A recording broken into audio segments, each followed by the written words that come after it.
मनीषा किचनमध्ये तुमचं खूप खूप स्वागत आहे। चला आज एक मस्त अशी रेसिपी शेअर करणार आहे, मिरची लसूण। तर त्यासाठी की नाही मिरच्या स्वच्छ धुवून अशा मोडून घेतलेल्या आहेत बघा, मोठ्या मोठ्या होत्या तर अशा मोडून घेतलेल्या आहेत मिरच्या। पोपटी मिरच्या आहेत, जास्त तिखटवाल्या नाही त्या। तर सुरू करूया आजची रेसिपी। तर कढईत तेल ओतूया। आता टाकायचं आहे त्याच्यात मिरच्या लसूण दोन्ही बी टाकायचं आहे। आता मिरच्या हलवून भाजून घ्यायच्या, त्याचा डाग पडूस तर।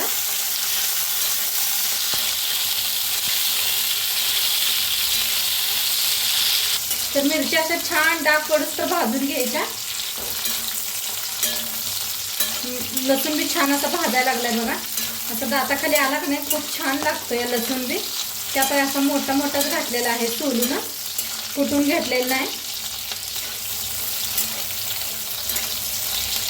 आता मिरच्या काढून घेऊया एका प्लेटात। लसूण मिरच्या दोन्ही बी काढून घेते। आता आम्ही थोडंसं तेल ओतूया। आता तेल चांगलं गरम झालंय, त्याच्यात टाकायचं आहे अर्धा चमचा जिरं, हिंग,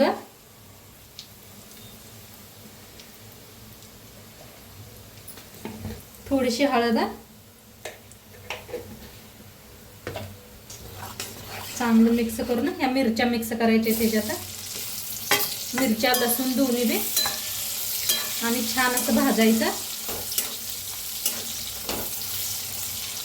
खायला एकदमच भारी लागते ही मिरची। त्याच्यात टाकूया तीळ,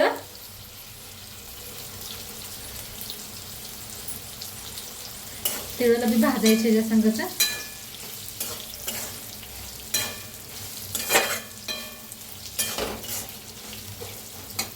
असं भाजून घ्यायला लागलेलं आहे, त्याच्यावरच टाकूया मीठ। चवीप्रमाणे किती मिरच्या घेतलाय त्याच्या अंदाजाने मीठ टाका।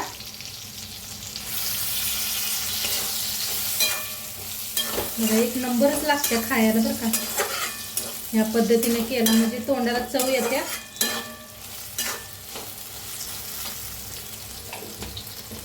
टाकायचं आता ह्याच्यात टाकूया शेंगदाण्याचा कूट। भाजून शेंगदाण्याचा कूट करून घेतला होता, तर 2 चमचे टाकलेला आहे। त्याला भी मिक्स करून घेऊया।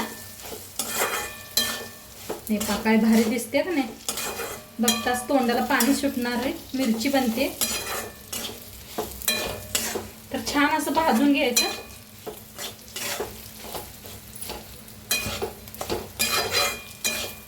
पिळायचा आहे अर्धा लिंबू,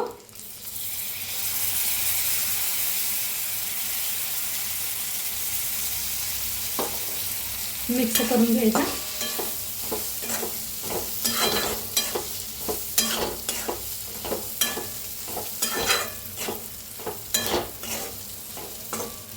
आता थोडा वेळ झाकूया। तर आता उघडून घेऊया। हा हा हा काय मस्तच बघा कसं तेल सुटले, किती छान मिरच्या भाजलेल्या। एकदा मिक्स करूया। हे पहा काय भारी दिसायला येते नाही लसूण मिरची मस्त असा। आता वरनं टाकूया कोथिंबीर। एकदा मिक्स करा आणि खाण्यासाठी रेडी झालेले आहे। तर मस्त अशी मिरची बनवून रेडी झालेली आहे। तर आजचं व्हिडिओ कसं वाटलं सांगा। बाजरीच्या भाकरी बरोबर, शाळवाच्या भाकरी बरोबर खावा, मस्तच लागतंय। तर आजचं व्हिडिओ कसं वाटलं ते बी सांगा। चॅनलवर नवीन असाल तर चॅनलला सबस्क्राईब करा। उद्या भेटूया अशाच नवीन नवीन रेसिपी सोबत। तोपर्यंत खात राहा आणि शेवटपर्यंत व्हिडिओ बघितला पाहिजे। तुमचं सर्वांचं मनापासून धन्यवाद। बाय।